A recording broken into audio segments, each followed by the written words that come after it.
Teens, senang berjumpa kembali dengan kalian dalam acara TFC. Hari ini kita akan bersama-sama menyimak tulisan dari Pendeta Yesi Irawan dalam buku Teens for Christ dengan judul Toxic Relationship berdasarkan Hakim-Hakim 16 ayat 4-22. Bersama dengan saya, Yunika Alfonsiani.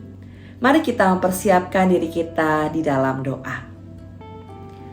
Sungguh kami merindukan untuk merasakan cinta kasih-Mu yang telah Engkau berikan kepada kami ya Tuhan.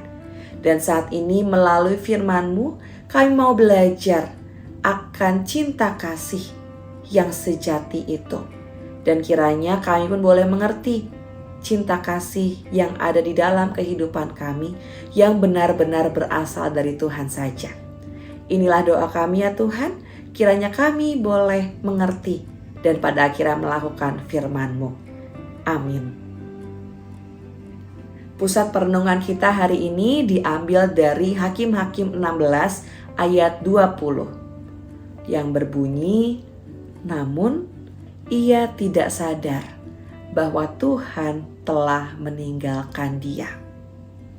Teens, toxic relationship adalah relasi pertemanan atau pacaran yang tidak sehat. Biasanya dalam toxic relationship, konflik terjadi dalam intensitas yang sangat sering dan makin memburuk. Di dalam relasi itu ada orang yang berusaha mendominasi dan memanipulasi orang lain yang berada di dalam lingkaran relasi mereka. Anehnya, orang-orang yang terjebak dalam toxic relationship sulit sekali mengakhiri relasi mereka. Anehnya, orang-orang yang terjebak dalam toxic relationship bahkan sampai ada yang mengalami pemukulan dan lain sebagainya. Alasan mereka bertahan dalam relasi itu adalah karena tanda kutip kesetiaan dan harapan bahwa pasangan atau temannya dapat berubah di masa yang akan datang.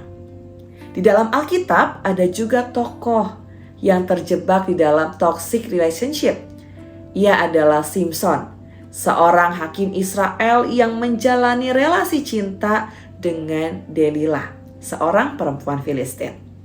Delila memanipulasi Simson untuk membocorkan rahasia tentang kekuatannya. Delila terus merengek-rengek dan mendesak hingga akhirnya Simson membocorkan rahasianya karena ia tidak dapat lagi menahan kesabarannya. Akhirnya kekuatan Simson lenyap karena Delila berhasil membuatnya tertidur di pangkuannya dan ia menyuruh orang mencukur rambut Simson. Yang paling menyedihkan, pengurapan Tuhan pun meninggalkan Simson. Teens, apakah bertahan di dalam toxic relationship adalah hal yang benar dan menunjukkan kesetiaan? Tentu saja jawabannya tidak. Toxic relationship membuat kita jauh dari Allah dan bahkan bisa membuat kita tidak setia kepada Allah seperti yang Simson lakukan. Nah, bagaimana dengan kamu?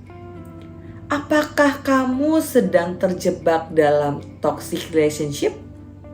Ups, apa jangan-jangan kamu bahkan tidak boleh pergi ke gereja dan aktif melayani karena diminta setia mendampingi sang pacar atau teman di hari Minggu? Kalau iya, lebih baik kamu segera akhiri relasimu karena kamu setia pada orang yang salah. Teens, mari kita mohon pertolongan Tuhan untuk mengerti relasi yang sedang kita jalani pada saat ini. Mari kita berdoa. Cinta kasih-Mu yang begitu besar kepada kami adalah tuntunan bagi kami untuk melihat cinta kasih yang ada di sekeliling kami. Tuhan, kiranya kami boleh benar-benar dapat merasakan dan membedakan berbagai cinta kasih yang ditawarkan oleh orang-orang di sekitar kami. Tuhan, kami menyadari bahwa hanya cinta kasih Tuhan yang benar-benar dari Tuhan yang dapat membawa kedamaian dan ketenangan. Tuhan, ajar kami untuk melihat jikalau di sekitar kami ternyata cinta kasih yang kami terima justru tidak membawa damai sejahtera dan tidak membawa ketenangan dalam kehidupan kami. Dan berikanlah kami keberanian untuk mengakhiri berbagai bentuk relasi yang salah, relasi yang toksik. Dan kiranya kami pun boleh menerima cinta kasih sebagaimana berasal dari Engkau.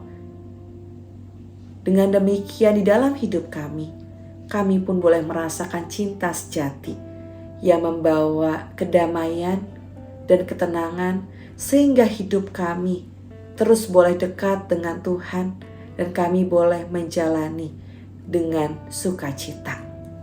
Inilah doa kami ya Tuhan, tuntunlah kami di jalan-Mu. Amin. Demikianlah renungan kita pada hari ini. Jangan lupa subscribe, like, dan bagikan kepada yang lain. Tuhan memberkati.